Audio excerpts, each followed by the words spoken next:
ជំរាបសួរខ្ញុំបាទឈ្មោះសិទ្ធិកាមេរ៉ាជាបុគ្គលិករបស់មណ្ឌលធនធានពលករទេសសិនប្រទេសដែលសម្របសម្រួលប្រចាំខេត្តកោះកុងសម្រាប់មណ្ឌលធនធានពលករទេសសិនប្រទេសខេត្តកោះកុងរបស់យើងបានបង្កើតនាថ្ងៃទី21ខែមករាឆ្នាំ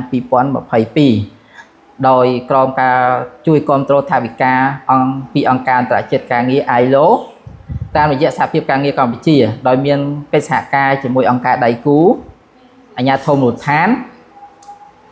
ដើម្បីលើកកម្ពស់ការធ្វើទេសន្តប្រវេសប្រកបដោយសុវត្ថិភាពជាពិសេសគឺទេសន្តប្រវេសក្នុងផ្នែកនេសាទហើយនិងកែច្នៃអាហារសមុទ្រសម្រាប់សកម្មភាពសំខាន់របស់មណ្ឌលធនធានពលករទេសន្តប្រវេសយើងមានចំនួន8សកម្មភាព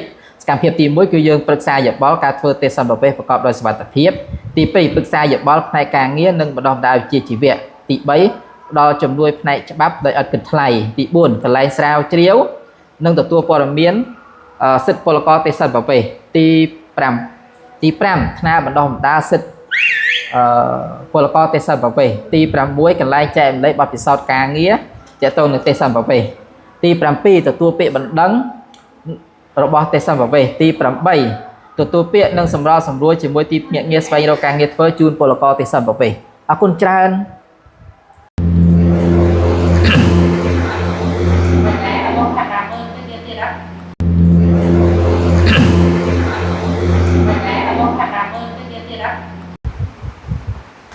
ជំរាបសួរខ្ញុំបាទឈ្មោះសិទ្ធិកាមេរ៉ាជាបុគ្គលិកសម្របសម្រួលប្រចាំមណ្ឌលធនធានពលករទេសន្តប្រវេសនៅខេត្តកោះកុងសម្រាប់មណ្ឌលធនធានពលករទេសន្តប្រវេសនៅខេត្តកោះកុងរបស់យើងបានបើកនៅថ្ងៃទី21ខែមករាឆ្នាំ2022ក្រោមការជួយគាំទ្រថវិកាពីអង្គការការងារអន្តរជាតិ ILO តាមរយៈសហភាពការងារកម្ពុជាហៅកាត់ថា CLC ដោយមានការសហការជាមួយអង្គការដៃគូនិងអាជ្ញាធរមូលដ្ឋានដើម្បីលើកកម្ពស់ការធ្វើទេសន្តប្រវេសប្រកបដោយសុវត្ថិភាពជាពិសេសគឺការធ្វើទេសន្តប្រវេសក្នុងវិស័យនេសាទហើយនិងកែច្នៃអាហារសមុទ្រសម្រាប់សកម្មភាពសំខាន់របស់មណ្ឌលធនធានពលករទេសន្តប្រវេសរបស់យើងមាន8ចំណុចធំទី1គឺយើងប្រឹក្សាយោបល់ការធ្វើទេសន្តប្រវេសប្រកបដោយសុវត្ថិភាពទី2ប្រឹក្សាយោបល់ផ្នែកការងារនិងបណ្ដុះបណ្ដាលវិជ្ជាជីវៈផ្នែកទី3ផ្ដល់ជំនួយផ្នែកច្បាប់ដោយឥតគិតថ្លៃទី4កន្លែងស្រាវជ្រាវនិងទទួលព័ត៌មានសិទ្ធិពលករទេសន្តប្រវេសទី5ថ្នាក់បណ្ដុះបណ្ដាលសិទ្ធិពលករទេសន្តប្រវេសនិង6កន្លែងចែករំលែកបទពិសោធន៍ទេសន្តប្រវេសទី7ទទួលពាក្យបណ្ដឹងរបស់ទេសន្តប្រវេសទី8ទទួលពាក្យនិងសម្របសម្រួលជាមួយទីភ្នាក់ងារដើម្បីស្វែងរកការងារធ្វើជូនពលករទេសន្តប្រវេសអរគុណច្រើនជម្រាបលា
ជំរាបសួរខ្ញុំបាទឈ្មោះសិទ្ធិកាមេរ៉ាជំរាបសួរខ្ញុំបាទឈ្មោះសិទ្ធិកាមេរ៉ាជាបុគ្គលិកសម្របសម្រួលមណ្ឌលធនធានពលករទេសន្តប្រវេសប្រចាំនៅខេត្តកោះកុងមណ្ឌលធនធានពលករទេសន្តប្រវេសប្រចាំខេត្តកោះកុងរបស់យើងបានបង្កើតនាថ្ងៃទី21ខែមករាឆ្នាំ2022ដែលមានការគាំទ្រថវិកានិងបច្ចេកទេសដោយអង្គការអន្តរជាតិការងារ ILO និងសហភាពការងារកម្ពុជា CLC និងសហការជាមួយនឹងអង្គការដៃគូអាជ្ញាធរមូលដ្ឋានសម្រាប់អនុវត្តតាក់ទងនឹងទេសន្តប្រវេសទៅលើវិស័យផ្នែកនេសាទនិងកែច្នៃអាហារសមុទ្រសម្រាប់មណ្ឌលធនធានពលករទេសន្តប្រវេសរបស់យើងមានសកម្មភាពចំនួន8ធំដើម្បីអនុវត្តនិងគ្រប់គ្រងទី1គឺប្រឹក្សាយោបល់ការធ្វើទេសន្តប្រវេសប្រកបដោយសុវត្ថិភាពទី2ប្រឹក្សាយោបល់ផ្នែកការងារនិងបណ្ដុះបណ្ដាលវិជ្ជាជីវៈទី3ផ្ដល់ជំនួយដល់ជំនួយផ្នែកច្បាប់ដោយឥតគិតថ្លៃទី4កន្លែងស្រាវជ្រាវនិងទទួលព័ត៌មានសិទ្ធិពលករទេសន្តប្រវេសទី5ថ្នាក់បណ្ដុះបណ្ដាលសិទ្ធិពលករទេសន្តប្រវេសនិងទី6ជាកន្លែងដែលចែករំលែកបទពិសោធន៍ទាក់ទងនឹងទេសន្តប្រវេសទី7ទទួលពាក្យបណ្ដឹងរបស់ទេសន្តប្រវេសទី8ទទួលពាក្យនិងសម្របសម្រួលជាមួយទីភ្នាក់ងាររកការងារធ្វើជូនពលករទេសន្តប្រវេសបាទអរគុណច្រើនជម្រាបលាជម្រាបសួរខ្ញុំបាទឈ្មោះសិទ្ធិខេមរាជាបុគ្គលិកសម្របសម្រួលប្រចាំមណ្ឌលធនធានពលករទេសន្តប្រវេសនៅខេត្តកោះកុង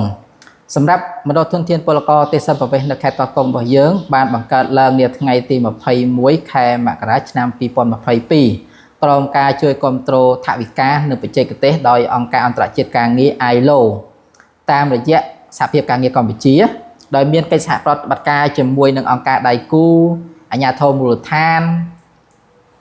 ដើម្បីលើកកម្ពស់ការធ្វើទេសន្តប្រវេសប្រកបដោយសុវត្ថិភាពជាពិសេស